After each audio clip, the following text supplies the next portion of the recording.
आप सभी ग्रामवासियों को सूचित किया जाता है कि ग्राम नावका टोला महुई मधेसिया युवा दल पूजा समिति के तरफ से आप सबके बीच में भंडारा के आयोजन कल जाता जो संध्या 7 बजे के बाद। तो आप सबसे रिक्वेस्ट बा कि अपना घर के खाना छोड़ के और ये भंडारा में आई लोगन और माता रानी के 25 साल बाद पूजा के मुहूर्त जो बड़ा विशेष बा। तो हम चाहें कि आप सब अपन काम धाम छोड़ के और ये भंडारा में आए। कैसे हर प्रसादी से ज्यादा महत्वपूर्ण ई प्रसादी बा। तो हम के मेहनत के सफल कब होकर जाई जब रउआ लोग इन सब ज्यादा से ज्यादा संख्या में आए। तो पूरा गांव के सूचित कर जाता कि रउआ लोग आए या हम के मनोबल बढ़ाए। ये भंडारा में यादव जी भी लोग आ सकता संजय यादव।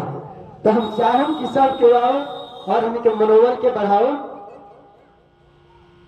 और बिहार भैया विसर्जन भी बा। आप सबके बता दे कि पूजा 3 दिन के वाला तो बिहार विसर्जन हो जाए और आज 2 दिन के पूजा समाप्त होके वाला बा।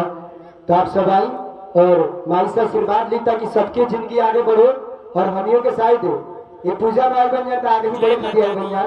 लास्ट में जय माता दी कि तेरे दर पे न जाना एक बहाना हो गया। हाँ दर्द दर्द न रहा सब रवाना हो गया। काई लोगन और माता के प्रसाद जरूर खा के जान। जय माता दी। जय माता।